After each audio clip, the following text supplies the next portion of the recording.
Jadi yang merupakan rukun sholat qauli, kita harus tas'ih bacaannya supaya pas. Tas'ih itu membetulkan. Bahkan kalau perlu naik bukan sekedar tas'ih, tapi sampai ke tingkat tahsin. Sampai ke tingkat tahsin. Jadi bukan sekedar tas'ih dalam arti membetulkan, tapi sampai ke tingkat tahsin. Meningkatkan kualitas, ya. Meningkatkan kualitas bacaan dan bunyi kita saat membaca Al-Fatihah, saat baca tasyahud, saat baca sholawat, dan juga saat mengucapkan salam. Nah, kalau sampai ada satu huruf mengubah makna, nah dia tidak bisa menjadi imam. Dan orang lain yang tahu itu, ya, dia tidak bisa berkuduah kepada si ummi itu, ya. Oke. Illa kecuali idza qatada, kecuali jika berkuduah atau jika berkuduah atau jika makmum bihi kepada ummi misluhu orang yang seperti ummi. Oke, ya. Ya kalau ummi makmum sama ummi enggak masalah, tapi syaratnya harus misluhu.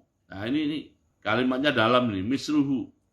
Artinya kesalahan dua orang itu di huruf yang sama, ya, di huruf yang sama. Itu namanya misluhu. Kalau di huruf yang berbeda, maka perlu dilihat, ya, lebih banyakkan yang mana begitu, Jadi ini yang misluhu ini boleh, ya, ummi makmum kepada ummi, misluhu boleh, ya, boleh. Oke, kemudian berikutnya lagi, ini seru nih, ya, daftar, ini seru nih. Wa an la yaqtadiya ar-rajulu bil mar'ati. Wa an la yaqtadiya ar-rajulu bil mar'ati. Dan hendaklah seorang laki-laki tidak makmum. Kepada perempuan. Hendaklah seorang laki-laki tidak makmum kepada perempuan. Itu kalau di kitab-kitab fikih yang panjang lebar itu dijelaskan tuh, ya, bentuk-bentuk kuduah. Bentuk-bentuk kuduah artinya terjadinya makmum dan imam, atau terjadinya imam dan makmum itu ada 9 bentuk. 5 bentuk itu sah, 5 bentuk sah dan 4 bentuk tidak sah. 9, ya. 9 bentuk terjadinya kuduah, dalam arti terjadi hubungan makmum dan imam berjamaah. Itu yang 5 sah, yang 4 tidak sah. Walaupun sebagiannya ya kasus langka. Berkuduah yang sah itu adalah seorang laki-laki makmum kepada seorang laki-laki. Ya, dalam kasus ini, ya, seorang laki-laki makmum kepada imam yang juga laki-laki. Itu bentuk pertama, sah. Oke. Kemudian yang sah lagi adalah khunsa, ya. Khunsa, saya tidak mau mengatakan banci, tapi khunsa. Khunsa itu artinya adalah orang yang jenis kelaminnya itu muskil, ya. Dia itu laki atau perempuan. Bukan laki-laki yang berlagak perempuan, bukan, ya. Dan juga bukan perempuan yang berlagak laki, bukan. Tapi memang secara biologis, bukan secara psikis, ya. Secara biologis dan secara fisik, bukan psikis, ini tidak jelas jenis kelaminnya ini. Nah, yang tidak jelas jenis kelaminnya itu namanya khunsa, ya, Jadi sekali lagi bukan ini, ya.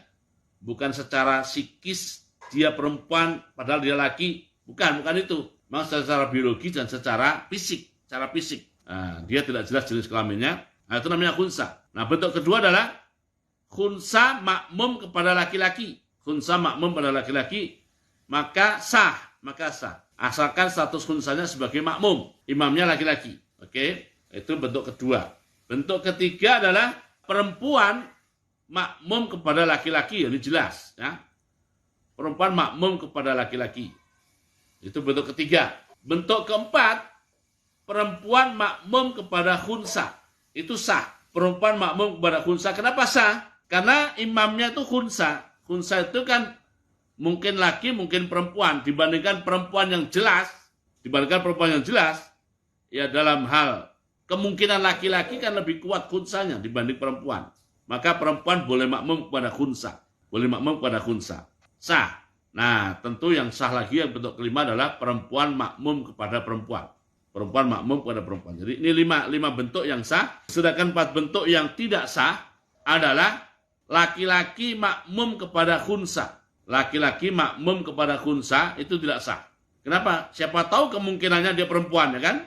Nah, laki kan jelas, definitif dia laki, sedangkan dia belum definitif sebagai laki-laki. Ya, oke, itu bentuk ke-6 berarti ya. Yang berikutnya lagi ke-7 adalah laki-laki makmum kepada perempuan. Ini jelas tidak sah. Jelas tidak sah. Ya, laki-laki makmum pada perempuan. Kemudian yang tidak sah lagi, bentuk ke-8 adalah khunsa makmum kepada perempuan. Khunsa makmum kepada perempuan. Karena siapa tahu si khunsa itu laki-laki. Siapa tahu gitu ya. Oke. Dan yang terakhir yang tidak sah juga adalah khunsa makmum kepada khunsa. Khunsa makmum kepada khunsa. Karena apa? Siapa tahu imamnya itu ternyata perempuan. Dan siapa tahu si khunsa makmumnya itu laki-laki. Makanya tidak sah. Oke, nah yang disebutkan oleh Syekh Fadl di sini, wa an la yaqtadiya ar-rajulu bil mar'ati, itu satu dari 9 bentuk terjadinya hubungan makmum dan imam. Hubungan makmum dan imam. Ya. Khunsa. Ya. Oke, kita lanjut ya. Sekarang kasus ini. Kasus. Atau qadiyah istilahnya. Kalau dalam fikih itu qadiyah ya. Jadi Bapak Ibu yang dirahmati Allah, bagi yang ingin belajar untuk menjadi spesialis di bidang fikih ya. Belajar fikih itu pertama kemampuan yang harus dia miliki adalah kemampuan namanya tasawwurul qadiyah, mempersepsi kasus ya, mempersepsi kasus ya, tasawwuru al qadiyah. Maksudnya kasus fikihnya harus dipersepsi secara jelas. Nah, itu kemahiran pertama. Baru kemudian setelah mempersepsi kasus secara jelas, dia menemukan hukum fikihnya. Hukum fikihnya ditemukan, prosesnya bisa melalui kajian terhadap dalil, atau prosesnya bisa melalui diskusi para ulama terhadap suatu dalil. Ya. Intinya dia mengertilah proses bagaimana pengambilan hukum itu terjadi. Nah, kalau mau jadi spesialis fikih itu begitu. Jadi setelah tasawwurul qadiyah adalah bagaimana cara menggali hukumnya, prosesnya bagaimana. Nah, itu perlu lama belajarnya tuh yang kedua ini. Yang ketiga, kalau ingin jadi spesialis fikih lagi, spesialis yang mantap lagi adalah dia mampu menemukan alasan ya. Ilat atau alasan kenapa hukumnya seperti itu. Kenapa hukumnya seperti itu. Dan kenapa tidak seperti itu. Dia tahu ilatnya. Nah, kemudian setelah dia tahu ilatnya, taklil namanya. Yang keempat adalah dia mampu menemukan atau mendefinisikan kaidah atau dobitnya. Kaidah atau dobitnya. Dobit. Dobit itu bentuk tunggal, ya, jamaknya dawabit. Apa bedanya kaidah dengan dawabit atau dobit? Kaidah itu kaidah ya, bukan kaidah ya. Kaidah itu terjemah bahasa Indonesia kaidah, tapi berlakunya lintas bab. Ya, berlaku di toharoh, berlaku di sholat, berlaku di muamalat. Itu namanya lintas bab. Itu namanya kaidah. Kalau kaidah itu berlakunya dalam satu bab saja, bahkan dalam subbab saja, itu namanya bukan kaidah, namanya dobit namanya. Nah, itu kalau sudah bisa sampai ketika kaidah dan dobit ini, wah, itu spesialis fikih yang luar biasa ya. Nah, karena selanjutnya sudah naik level menjadi mujtahid insyaallah. Walaupun mujtahid itu juga ada levelisasinya lagi. Oke, kita lanjut sekarang kasus ya. Walau sholat, seandainya ada seseorang sholat ya, khalfahu, di belakang seorang imam. Jadi A sholat di belakang B, berarti B imamnya. Summa tabayyana, kemudian menjadi jelas dan terang bagi si A atau bagi orang tadi, menjadi terang dan menjadi jelas bagi si A atau bagi orang tadi, kufruhu, kekufuran imam, au jununuhu, atau kegilaan atau status gilanya imam. Ternyata aku makmum tadi kepada orang yang kafir ternyata, umpamanya gitu ya. Oh ternyata saya tadi makmum kepada orang gila umpamanya. Nah apa bisa makmum kepada kafir? Nah ini nih. Apa bisa terjadi makmum kepada kafir? Nah, ya kalau kafir ngimami di masjid ya rasanya enggak lah ya. Tapi bisa terjadi. Gimana? Ini ada cerita, saya cerita dulu ya. Ada cerita. Jadi terjadinya di Mesir belum lama ya. Mungkin kalau orang pesantren itu bisa saja menelusuri siapa tokoh ini ya. Pesantren ya. Ya, kalau yang kenal dikit-dikit gak apa-apa lah. Di pesantren itu ada di kaji kitab atau dipelajari kitab namanya Wasoya Al-Aba ya. Kitab namanya Wasoya Al-Aba ya. Wasiat-wasiat seorang wasiat-wasiat ayah ya. Wasiat-wasiat ayah lil abna kepada anak. Itu kitab akhlak itu dipelajari di pesantren itu. Nah, kitab ini ditulis oleh namanya Syekh Muhammad Syakir namanya. Itu namanya Syekh Muhammad Syakir ya. Nah, ini orang pesantren kenal nih dengan kitab ini, tapi Muhammad Syakir mungkin nggak begitu ngeh ya. Nah, kalau para akademisi itu mengenalnya bukan pada Muhammad Syakirnya, mengenai kepada dua orang putranya. Satu namanya Mahmud Syakir, itu putranya Muhammad Syakir ya. Satu lagi namanya Ahmad Syakir ya. Itu Mahmud dan Ahmad dua-duanya adalah putranya Muhammad. Jadi Mahmud Muhammad Syakir, Ahmad Muhammad Syakir ya. Nah, itu yang dua nama terakhir itu populer di kalangan akademisi ya. Akademisi ilmu syariah ya. Oke. Nah, pada zaman Syekh Muhammad Syakir, bukan ya Muhammad tadi yang Muhammadnya ya. Pada zaman Syekh Muhammad Syakir ini eranya itu adalah era dari suatu kali beliau salah seorang guru atau dosen di Universitas Al-Azhar. Nah, waktu itu peristiwanya hari Jumat. Syekh Muhammad Syakir sebagai makmum, momentum Jumatan hari itu momentum yang bertepatan dengan pulangnya Toha Hussein. Toha Hussein ini bagi akademisi tahu lah, Toha Hussein. Toha Hussein itu orang Al-Azhar Mesir yang belajar di Prancis ya. Belajar di Prancis ya, terus setelah belajar di Prancis pulang. Nah, Toha Hussein itu kan orangnya buta. Nah, kepulangan Toha Hussein ini mungkin pulangnya hari Kamis seperti hari kita sekarang. Nah, besoknya waktu pulang itu disambut oleh penguasa Mesir. Waktu pulang disambut karena sudah dipublikasikan oleh para orientalis bahwa Toha Hussein itu orang hebat gitu, orang top. Maka disambut oleh penguasa Mesir kedatangannya itu. Dan tentu karena menyambut maka ya tentu dengan muka ceria ya, dengan sambutan yang sangat gegap gembita, karena menyambut seorang tokoh yang dianggap orang hebat gitu, yang baru pulang dari belajar di Prancis. Itu anggap saja peristiwanya itu hari Kamis atau minimal Jumat pagi lah. Wah, itu diberitakan media ya, tentang penyambutan penguasa Mesir pada zaman itu atas kepulangan Toha Hussein. Nah, hari Jumatnya salah seorang guru Al-Azhar tuh yang lain itu khutbah Jumat. Dalam khutbah Jumatnya si khotib ini ngomong begini diantaranya, bahwa dia mau menjilat penguasa ya. Mengatakan penguasa kita ini hebat. Kenapa? Karena dia kedatangan orang yang buta ya. Tetapi orang yang buta yang baru datang itu dia sambut dengan sambutan yang gegap gembita luar biasa, yang dia itu ma'abasa wa matawalla. Si penguasa Mesir itu dalam menyambut Toha Hussein itu apa? Ma'abasa wa matawalla. Wah, gitu. Ini kata khotib, seorang khotib di atas mimbar Masjid Jami Al-Azhar.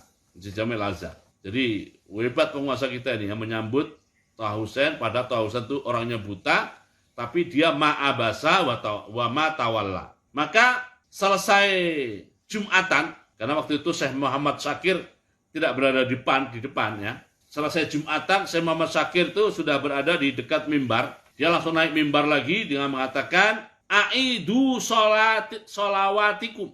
Ulangi sholat kalian semuanya. Karena sholat kalian semuanya batal tadi. Disebabkan imam kalian adalah imam yang telah menjadi kafir. Kenapa dia telah menjadi kafir? karena dia telah menyindir Rasulullah SAW.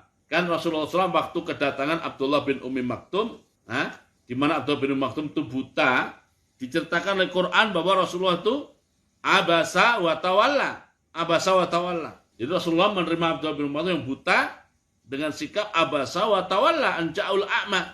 Sementara ya, khatib tadi mengatakan bahwa yang menyambut Toha Hussein, dia nggak nyebut Toha Hussein ya, itu ma'abasa wa matawala. Pernyataan itu adalah pernyataan kufur, kata Syekh Muhammad Syakir. Pernyataan itu adalah pernyataan kufur, karenanya sholat kalian dan jamaah kalian batal dan harus mengulangi lagi sholatnya. Nah itu terjadi ya, terjadi ya.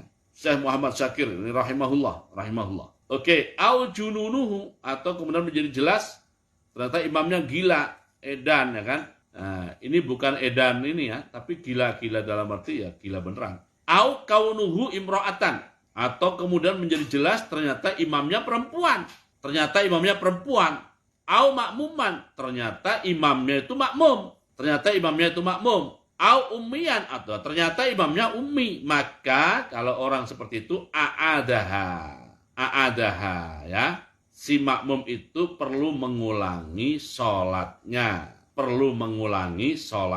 Ya. Oke ya, perlu mengulangi sholatnya. Itu kalau tabayyana kufruhu au jununuhu au kaunuhu imro'atan au makmuman au ummiyan.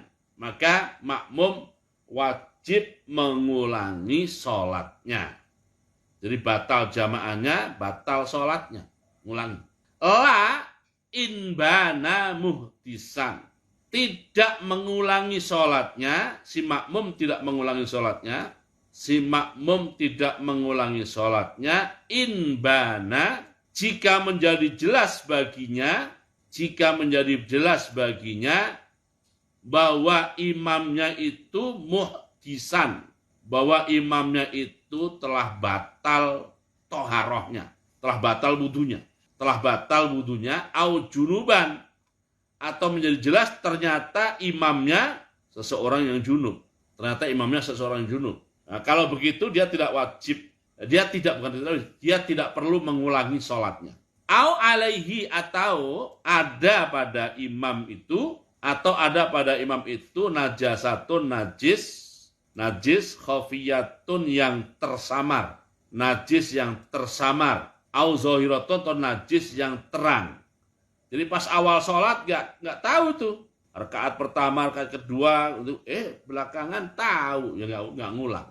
Au qaiman, atau ternyata imam itu berdiri birokaatin dengan satu rakaat zaidatin yang tambahan. Ya, menjadi jelas itu tidak mengulangi sholatnya. Si makmum tidak mengulangi sholatnya. Tentu masalah muhdis ini di kitab-kitab yang panjang lebar ini detail pembahasannya. Tapi sementara kita ini dulu mengikuti yang ada di sini saja. Terakhir sekarang kasus lagi, walau nasia, dan seandainya seorang makmum lupa, hadasa imamihi, bahwa imamnya telah batal wudunya, summa tazakkarahu, kemudian si makmum ingat bahwa imamnya telah batal wudunya, maka si makmum itu mengulangi sholatnya. Jadi dia tahu imamnya itu sudah batal, dia tahu, ya kan? Nah, asumsinya imamnya nggak ngeh bahwa dia telah batal, atau lupa juga bahwa dia telah batal. Jadi umpamanya seorang imam mengimami sholat maghrib berjamaah. Setelah sholat maghrib, sholat ba'diyah maghrib, si imam itu mengisi pengajian di masjid atau musola itu. Umpamanya asik ngisi pengajian, imam kentut umpamanya. Yang tadi imam maghrib itu kentut, atau ustadz yang ngisi pengajiannya kentut. Seorang makmum, hanya satu makmum dengar bahwa imamnya itu kentut. Hanya satu makmum dengar. Ya. Nah, begitu masuk isya, itu langsung komat. Imamnya lupa bahwa dia telah batal, dia langsung imamin. Si makmum yang tahu itu juga lupa bahwa imamnya telah batal. Dia makmum aja. Itu ya. Selesai sholat isya, baru si makmum itu ingat, loh, tadi Pak Ustadz kan batal tadi waktu ngaji itu. Terus kemudian dia ngimami. Ya yang tahu inilah yang ngulangi sholatnya ya. Yang tahu ini yang ngulangi sholatnya. Yang tidak tahu ya sudah selesai ya. Dan dia mengulangi sholatnya. Nah, semoga saja imamnya juga tahu ya. Imamnya juga tahu dan dia mengulangi sholatnya ya. Oke, gitu ya. Inilah Bapak Ibu yang diurus tema tentang syarat al-qudwah, syarat terjadinya makmum dan imam atau imam dan makmum. Semoga apa kita pelajari ya, menjadi sekali lagi menjadi ilmu yang bermanfaat di dini wa dunya wal akhirah ya. Oke, jazakumullah khairan pada Bapak Ibu ya.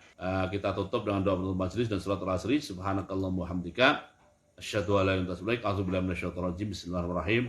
Wal asri innal insana lafi khusr illa alladziina aamanu wa 'amilus shalihat wa tawasaw bil haqqi wa tawasaw bis sabr. Assalamualaikum warahmatullahi wabarakatuh.